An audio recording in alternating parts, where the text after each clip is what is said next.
आप सबों को जय मसीह की new creation in Christ channel में आप सबों का स्वागत है। और हम इस समय स्टडी कर रहे हैं द बुक ऑफ लूका रचित समाचार, और हम पहुंचे हैं उसके 11वें अध्याय में। और आज हम वचन से देखेंगे कि प्रभु यीशु मसीह क्या कहते हैं प्रार्थना के विषय में और क्या कहते हैं पवित्र आत्मा के विषय में। हम आज वचन से देखेंगे और आप निकाल सकते हैं मेरे साथ लूका रचित समाचार उसका 11वां अध्याय पद 1 से लेकर 13 तक आज हम देखेंगे। और यहाँ पे प्रभु यीशु मसीह वचन कह रहा है 11 में, वह किसी जगह प्रार्थना कर रहा था। जब वह प्रार्थना कर चुका तो उसके चेलों में से एक ने उससे कहा, हे प्रभु, जैसा यूहन्ना ने अपने चेलों को प्रार्थना करना सिखाया है वैसे ही हमें भी तू सिखा दे। और यीशु मसीह खुद प्रार्थना कर रहे थे। और हम जानते हैं कि प्रभु यीशु मसीह प्रार्थना करते थे तो वो अकेली एकांत जगह में जाकर प्रार्थना करते थे। वो अपना टाइम निकालकर प्रभु यीशु मसीह प्रार्थना करते थे। प्रभु यीशु मसीह लगातार परसिस्टेंस प्रेयर को, लगातार करने वाली प्रेयर को उन्होंने इम्पोर्टेंस दिया है। और प्रभु यीशु मसीह यहाँ पे प्रार्थना कर चुके तब ऐसी जगह पे करते थे जहाँ पे कोई डिस्टर्ब ना करे। और बाइबल में बताती है हमें कि जब तू प्रार्थना करे तो अपना द्वार बंद कर, और जो परमेश्वर जो गुप्त में है वो देखता है और वो हमको आंसर देता है। और यहाँ पे इम्पोर्टेंट बात कि प्रभु यीशु मसीह से बोल रहे हैं कि प्रभु हमें प्रार्थना करना सिखा चेले। तो प्रभु यीशु मसीह ने हमें जो प्रार्थना करना सिखलाया हम बहुत अच्छे से जानते हैं। हे हमारे पिता, तू जो स्वर्ग में है, तेरा नाम पवित्र माना जाए, तेरा राज्य आवे। और हम इस प्रार्थना को पूरा बचपन से संडे स्कूल्स के टाइम से चर्च में ये इन प्रेयर को हम सीखते आए हैं, बोलते आए हैं और सिखाते आए हैं अपने बच्चों को भी। लेकिन यहाँ पे ये प्रभु यीशु मसीह ने हमारे लिए ये प्रार्थना इम्पोर्टेंट दी। और ये भी बोला कि बक बक ना करें, अन्य लोगों के समान बक बक ना करें। और यहाँ पे उसके साथ ही आइए मैं और आगे बढ़ता हूँ। ये मत्ती 6:9 से 13 में भी पाया जाता है ये वचन। और आगे बढ़ता हूँ, मैं 5वें में जाता हूँ, क्योंकि प्रभु की प्रार्थना हम जानते हैं ये बहुत ही बेसिक हमारे लिए, most important and most basic, क्योंकि यीशु मसीह ने इसे सिखाया है। तो हम इस प्रार्थना को जरूर अपने जीवन में उतारें। 5वीं बात मैं आपके सामने 5वां वर्ष में पढ़ूंगा। तब उसने उनसे कहा, तुम में से कौन है कि उसका एक मित्र हो और वह आधी रात को उसके पास जाकर उससे कहे, हे मित्र, मुझे 3 रोटियां दे, क्योंकि एक यात्री मेरे पास आया है और उसके आगे रखने के लिए मेरे पास कुछ भी नहीं। और वह भीतर से उत्तर दे, मुझे दुख ना दे, अब तो द्वार बंद है और मेरे बालक मेरे बिछौने पर है, इसलिए मैं उठकर तुझे दे नहीं सकता। मैं तुमसे कहता हूँ, यदि उसका मित्र होने पर भी उसे उठकर ना दे तो भी उसके लज्जा छोड़कर मांगने के कारण उसे जितनी आवश्यकता हो उतनी उठकर देगा। और यहाँ पे प्रभु यीशु मसीह परसिस्टेंस प्रेयर के विषय में बोल रहे हैं। और मैं आपके सामने इंग्लिश बाइबल में भी इसको पढ़ देता हूँ, 11:8, लूका 11:8। But I tell you this, though he won't do it for friendship's sake, if you keep knocking long enough, he will get up and give you whatever you need because of your shameless persistence। प्रभु यीशु मसीह यहाँ पे सिखा रहे हैं लगातार की गई प्रार्थना। अगर आपके लगता है कि आपको किसी विषय में प्रार्थना करना है तो आप लगातार प्रार्थना करते रहें। प्रभु यीशु मसीह चाहते हैं कि हम उनसे जो प्रार्थना करते हैं वो प्रार्थना हम लगातार करते रहें। और लगातार प्रार्थना चाहते हैं प्रभु यीशु मसीह की। अगर आप रिपीट भी करते हैं उन बातों को, आप 3 टाइम प्रार्थना करते हैं और 3 टाइम भी अगर रिपीट करते हैं तो प्रभु यीशु मसीह कभी ये नहीं बोलते कि रिपीट क्यों किया आपने प्रेयर को। आप प्रेयर को जरूर प्रार्थना करें। आप प्रार्थना करते हैं किसी भी विषय के लिए, चाहे वो आप बीमार हों, चाहे परेशानी में हो, चाहे दिक्कतों में हो, चाहे उलझनों में हो, या आपके दोस्त या आपके मित्र या आपके कलीसिया के सदस्य, कोई भी प्रार्थना किसी को भी अगर प्रार्थना की आवश्यकता है तो आप उसके लिए लगातार प्रार्थना करिए। क्योंकि प्रभु यीशु मसीह यहाँ पे हमको खुद सिखा रहे हैं और यहाँ पे बता रहे हैं कि हमें प्रार्थना लगातार करना है, रुकना नहीं। परसिस्टेंस का मतलब होता है लगातार किया गया एफर्ट्स, किसी भी कार्य को अचीव करने के लिए लगातार किया गया एफर्ट। और जैसे कि हम बोल सकते हैं कि लगातार पत्थरों के ऊपर पत्थर जो हैं वो परसिस्टेंस रहते हैं। जब उनके ऊपर बार बार लहरें पड़ती रहती तो भी वो खड़े रहते हैं, परसिस्टेंस रहते हैं। ठीक उसी प्रकार से हमारे लाइफ में भी हमें भी परसिस्टेंटली हमें ये प्रार्थना परमेश्वर नहीं सुन रहे हैं तो आप बंद मत कर दें, आप कंटिन्यू प्रार्थना करते रहें। क्योंकि अगर एक और इंसिडेंस में देखूं, प्रभु यीशु मसीह ये इंसिडेंस में कह रहे हैं, लूका रचित समाचार उसका 18वां अध्याय में आप देखेंगे कि अधर्मी न्यायाधीश और विधवा का दृष्टांत है। इसमें प्रभु यीशु मसीह प्रभु ने कहा, सुनिए अधर्मी न्यायी क्या कहता है, इसलिए क्या परमेश्वर अपने चुनावों का न्याय न चुकाएगा जो रात दिन उसकी दुहाई देते हैं। रात दिन जो भी आपके पास प्रार्थना विषय है, आप उसकी जब दुहाई देंगे तो परमेश्वर सुनेंगे। और यहाँ पे जो विधवा के बारे में बताना चाह रहा था, वो विधवा बार बार न्यायाधीश के पास जाती थी और उसका न्याय नहीं होता था।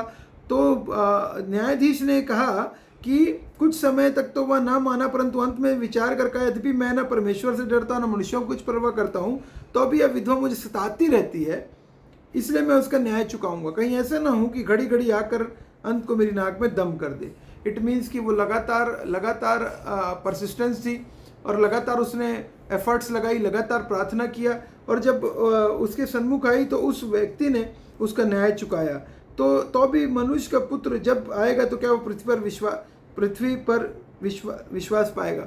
और यहाँ पे इसके विषय से हमें ये सीखने को मिलता है कि जब हम भी लगातार प्रार्थना करते हैं तो हमारा उत्तर पर प्रभु यीशु मसीह देते हैं। साथ ही अगर हम वचन से देखें परसिस्टेंस के विषय में, तो हमें पता चलेगा कि जो भजन संहिता में 55 के 17 में क्या बोलता है दाऊद राजा 16 और 17 में, परंतु मैं तो परमेश्वर को पुकारूंगा और यहोवा मुझे बचा लेगा। और 17 में कहता है, सांझ को, भोर को, दोपहर को, तीनों पहर में दुहाई दूंगा और कराहता रहूंगा और वह मेरा शब्द सुन लेगा। ये देखिए, तीनों टाइम बोल रहा है मैं प्रार्थना करूंगा, परमेश्वर को मैं नहीं छोड़ूंगा और वह मेरा शब्द सुन लेगा।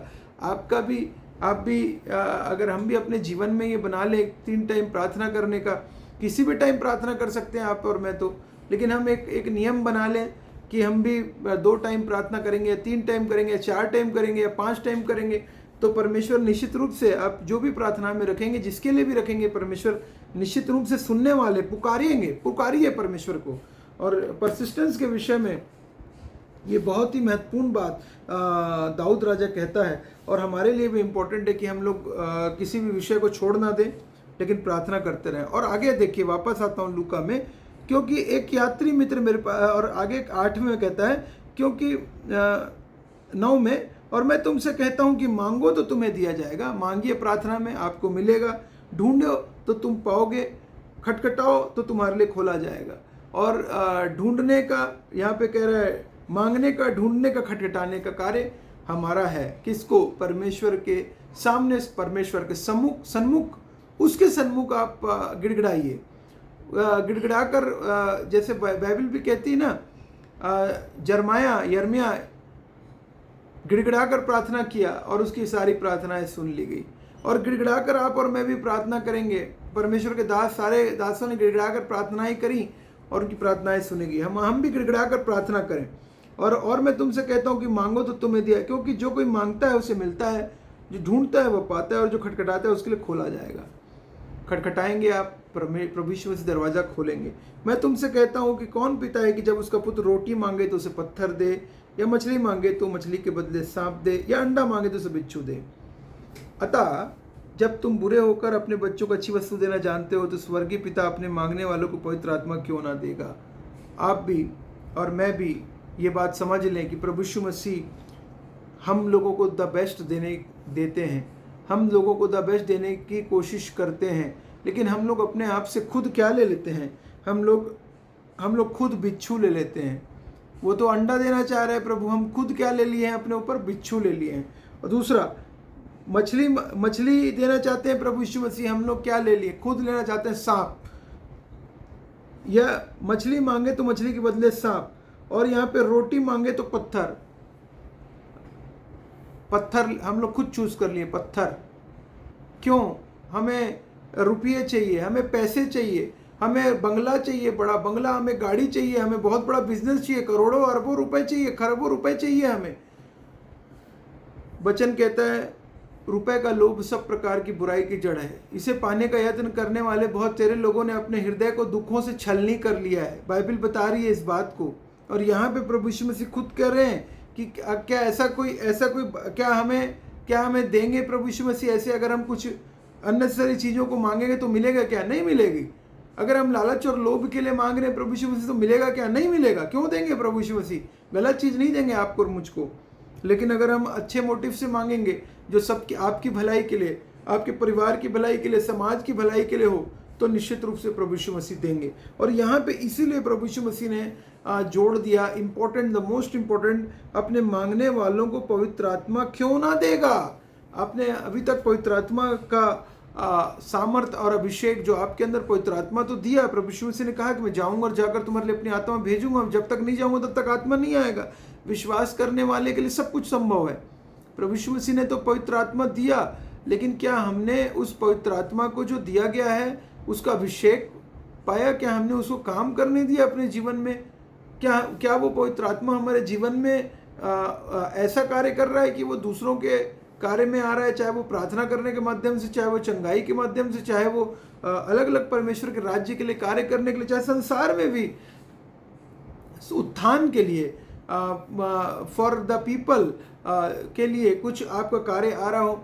हम देखते हैं, अगर हम देखें पवित्र आत्मा का अभिषेक और पवित्र आत्मा की जो सामर्थ दी गई विशेष रूप से, वो किसको किसको दी गई? पहले तो मैं ओल्ड टेस्टामेंट में, आप चलिए मेरे साथ, और ओल्ड टेस्टामेंट में निर्गमन 31 में 3 में मैं आपके सामने पढ़ रहा हूँ, और मैं पहले 2 भी पढ़ देता हूँ आपके सामने।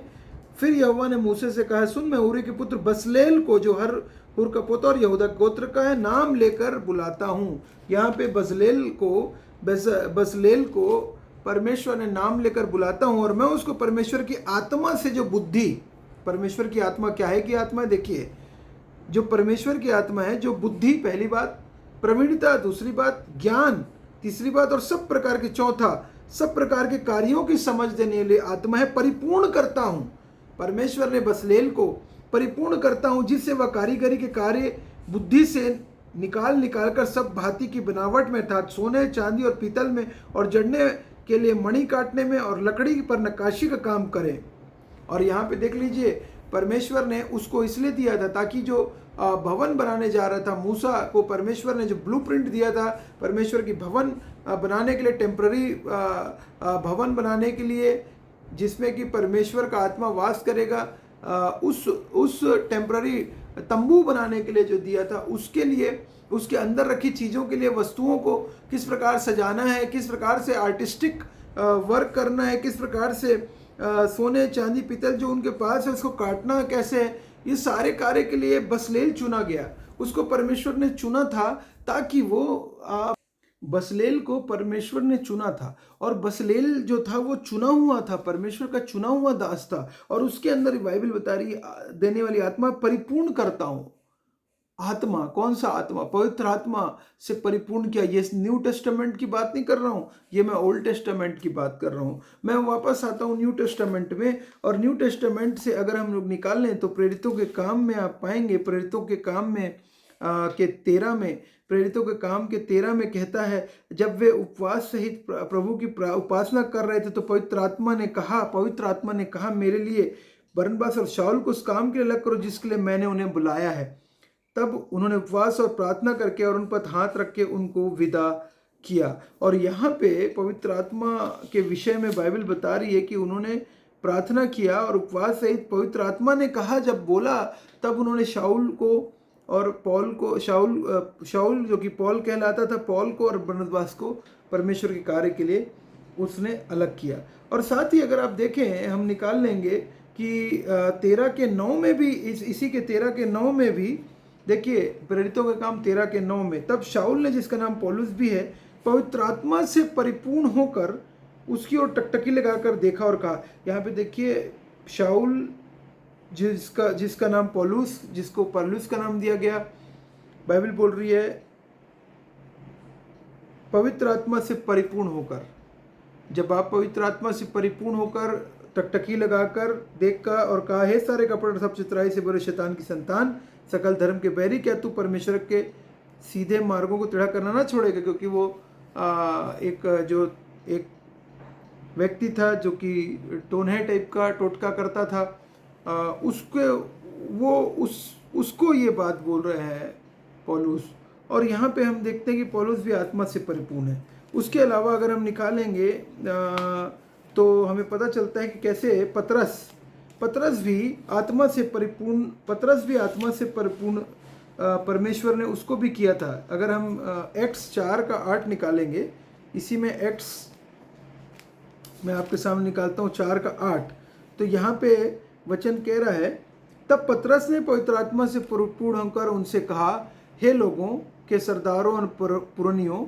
और यहाँ पे पतरस भी आत्मा से परिपूर्ण होकर वो बात कर रहा है, आत्मा से परिपूर्ण होकर वो बात कर रहा है। और अगर हम देखें साथ ही साथ अगर हम देखें स्तिफनुस को, जिसके ऊपर पथराव किया गया था, उसके बारे में बाइबल बोलती है प्रेरितों के काम 6:5 में, और यह सारी मंडली को अच्छी लगी और उन्होंने स्तिफनुस नामक एक पुरुष को जो विश्वास और पवित्र आत्मा से परिपूर्ण था, विश्वास तो था ही उसके अंदर और पवित्र आत्मा से परिपूर्ण था और भी थे। और 6:8 में भी कह रहे हैं, स्तिफनुस अनुग्रह और सामर्थ्य से परिपूर्ण होकर लोगों में बड़े बड़े अद्भुत काम और चिन्ह दिखाया करता था। यहाँ पे कब चिन्ह दिखा सकता है कोई? जब वो सामर्थ्य से परिपूर्ण हो, अनुग्रह और सामर्थ्य से परिपूर्ण होकर, पवित्र आत्मा से परिपूर्ण होकर ही हम कोई सामर्थ्य के काम कर सकते हैं। इसलिए पवित्र आत्मा के इम्पोर्टेंस हमारे लिए जीवन में ये है कि उसके बिना हम कुछ भी नहीं कर सकते। और वो हमारा सहायक है, सहायक आत्मा परमेश्वर ने दिया है। He is our helper, he is our guide, he is our guiding us, he is leading us, protecting us. और साथ ही अगर हम लोग, मैं वापस आता हूँ, अगर आप पढ़ेंगे बाइबल, इफिसियों में भी कहता है, इफिसियों 5 में इस प्रकार निर्बुद्धि ना हो, पर ध्यान से समझो कि प्रभु की इच्छा क्या है।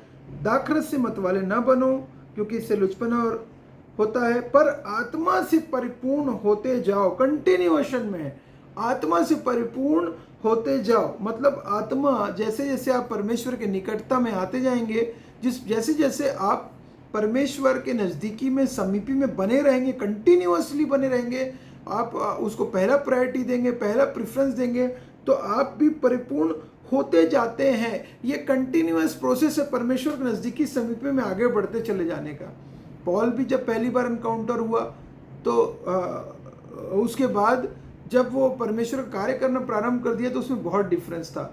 और पतरस भी जब उसने प्रारंभ किया था परमेश्वर काम करना, तब उसके अंदर तो मुकर गया था 3 बार, लेकिन उसके बाद उसी ने उसकी गवाही किस प्रकार की हम जानते हैं। ठीक उसी प्रकार से कोई भी जो परमेश्वर का दास, जो परमेश्वर की बेटी होती है, वो स्टार्टिंग में आपके भी लाइफ में स्ट्रगल होगा, प्रॉब्लम होगी, परेशानी, दिक्कतें होंगी, लेकिन अगर आप बने रहेंगे, पवित्र आत्मा से परिपूर्ण होते जाओ, कंटिन्यूअस आप होते जाएंगे। पवित्र आत्मा जितने नज़दीकी में आएंगे परमेश्वर की, उतने सामर्थ और शक्ति और बल आपको मिलते जाएगा।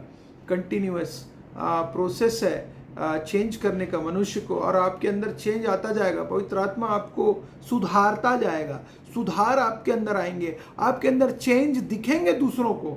ये आत्मा से परिपूर्ण जब आप होते जाएंगे, आपके अंदर चेंज महसूस करेंगे सामने वाले। आपकी प्रार्थना जब आप करेंगे, चंगाई मिलेगी। ये विश्वास से आप भरे रहेंगे।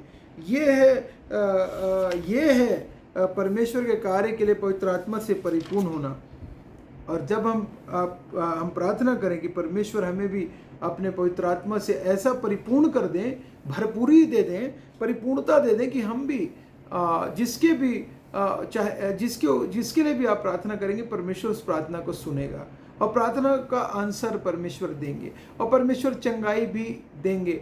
और क्योंकि अलग अलग आत्मा है, सबको परमेश्वर ने अलग अलग आत्मा प्रदान किया है, और सबको बाइबल बताती है कि परंतु आत्मा एक ही है, बांट देता है सबको। अलग अलग गिफ्ट्स है और टैलेंट्स है, गिफ्ट्स है, परमेश्वर देते हैं, उसी एक आत्मा के द्वारा दिया जाता है। और उसी के लिए आप प्रार्थना करें, हम प्रार्थना करें कि परमेश्वर हमको भरपूरी से भरे, ताकि हम उसके राज्य के लिए एक यूज़फुल इंस्ट्रूमेंट हो सके। देखिए, इनको आत्मा की परिपूर्णता अपने लिए यूज़फुल बनाने के लिए नहीं दी गई थी, चेलों को जो आत्मा की परिपूर्णता दी गई पौलुस को, वो उसके लिए नहीं दी गई थी, वो कलीसिया की भलाई के लिए दी गई।